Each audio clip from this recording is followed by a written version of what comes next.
तो सर आपके आने के बाद कमीशन में क्या बदलाव हुए? हमने हर पर्टिकुलर चीज़ के लिए एसओपी डिज़ाइन किए। जैसे आपने सीईटी में देखा, जो मैनेजमेंट था वो एसओपी था, स्टैंडर्ड ऑपरेटिंग प्रोसीजर्स। तो स्टैंडर्ड ऑपरेटिंग प्रोसीजर्स में आपको पता लग जाता है कि आपको क्या क्या करना है। अगर एग्जाम हो रहा है तो कांस्टेबल की क्या ड्यूटी है, सेंटर स्टूडेंट्स की क्या ड्यूटी है, और एसपी की क्या ड्यूटी है, डीसीज की क्या ड्यूटी है, कोऑर्डिनेटर्स की क्या ड्यूटी है। तो वो सारा डिजाइन किया उसको और कोशिश की है कि सिस्टम स्ट्रीमलाइन हो। सर पारदर्शिता और विश्वसनीयता की बात करें तो कितनी बड़ी है आपके कार्यकाल के बाद? क्यों अक्सर विपक्ष हावी रहता था? इसका जवाब आप ही दे पाएंगे, इसका जवाब आप ही दीजिए और पब्लिक से पूछिए, इसमें मैं क्या बता पाऊँ। सर विश्वसनीयता और पारदर्शिता की बात होती है, कैटेगरी नंबर 3/2016 की बात करते हैं यूडीसी की। उसके अंदर जो रिजल्ट निकाला गया कमीशन के द्वारा वो 70 की कट ऑफ गई और 110 तक लेके, लेकिन ईएसएम जर्नल की जो कट ऑफ गई है वो 96 गई है। जो कमीशन ने आरटीए के अंदर दिया वो 94 दिया, लेकिन 96 जाने के बाद 94 वाला कैसे उस कैटेगरी के अंदर लाई कर गया? मैं इसका पर्टिकुलर जो आप ये टेक्निकल चीजें हैं जो आप मुझे पूछ रहे हैं, अगर वो होगा तो फाइल पे पता लगेगा बिल्कुल एग्जैक्ट। मेरे पास विद रिकॉर्ड आरटीआई है। तो अगर ऐसा है तो आप मेरे से आगे डिस्कस कर सकते हैं, कमीशन में आके पूरा फाइल कॉल करके आपको कर देंगे। अगर कुछ ऐसा है जो कमीशन नहीं है वो ठीक कर देंगे। तो सर इस टाइम का दूसरा के आपका रिक्रूटमेंट बड़ा पुराना है जी, जो आप बता रहे हैं, उसको पता किया जा सकता है। आप आइए मेरे से आके मिलिए उसको। तो सर आज एचएसएससी को 3 वर्ड में डिफाइन करना हो तो किस तरीके से करेंगे? ट्रांसपेरेंसी, ट्रांसपेरेंसी और ट्रांसपेरेंसी। हमारा यही मोटो है कि ट्रांसपेरेंसी होनी चाहिए। जो क्वेश्चन मेरे से कर रहे थे उस क्वेश्चन का जवाब इनके पास होना चाहिए। हम वो कोशिश करने की कोशिश कर रहे हैं। अक्सर सब देखा जाता है कि जब भी कमीशन कोई भी वैकेंसी निकालता है लेकिन वो कोर्ट में जाकर पेच फंस जाता है। ऐसा क्या कारण है? पेपर भी हो जाता है लेकिन उसका रिजल्ट आने से पहले वो पेपर, उसके बाद कोर्ट के अंदर हियरिंग लग जाती है। कोर्ट में जाना सबका राइट है, कोर्ट में लोग जाते हैं। किसी का भी कोई भी है, कोई 0.5% से रहता है, तो किसी को उसका राइट है, वो चले जाते हैं।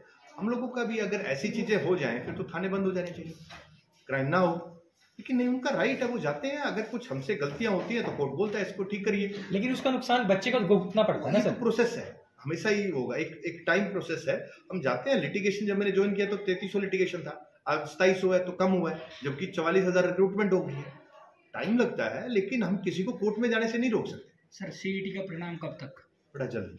मैं भी बड़ा जल्दी। मैं डेट तो नहीं वो कर पाऊंगा और ना देना वो चाहिए, लेकिन बड़ा जल्दी। हम कोर्ट केसेस में ही बिजी थे तो बड़ा जल्दी उसका क्या। सर हरियाणा में बेरोजगारी चरम सीमा पर है, तो आयोग ने कोई 1 साल के लिए डाटा तैयार किया है कि कितनी रिक्रूटमेंट निकाली जाएगी? हमारे कमीशन आने के बाद 44,000 का रिक्रूटमेंट हो चुका है, जिसका हम रिकमेंडेशन कर चुके हैं कुछ पाइपलाइन में।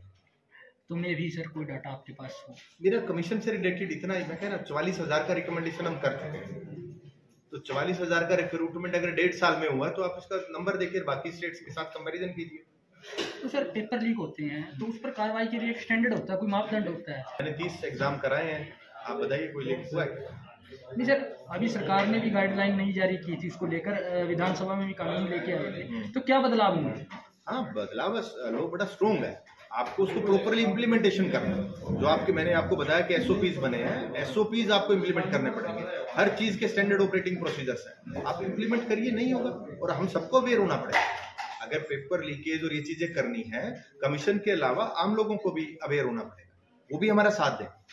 तो सर नहीं, मैं समझ नहीं पाया आपको। तो फ्यूचर के लिए फ्यूचर प्लान्स क्या है? जी, फ्यूचर प्लान्स ये हैं कि अभी जैसे सीईटी डी अभी करना है हमें, एक एनुअल कैलेंडर जिसपे हम काफी टाइम से काम कर रहे हैं, एनुअल कैलेंडर आए और एक फिक्स हम नंबर दे पाए कि हर साल एवरेज इतनी रिक्रूटमेंट हो सकती है। उसका एक प्लान आउट चल रहा है, सरकार भी उसमें लगी है, चीफ सेक्रेटरी ऑफिस में मीटिंग्स चल रही हैं, तो धीरे धीरे उसको दे पाएंगे। कब तक इम्प्लीमेंट? डेट बाउंड किसी का भी, बहुत सारे डिपार्टमेंट्स है, बोर्ड कॉर्पोरेशन है, टाइम बाउंड डेट देना बहुत मुश्किल हो जाता है। एक प्रोसीजर है, उस प्रोसीजर को फॉलो करके सारी चीजें निकल। पाइपलाइन में?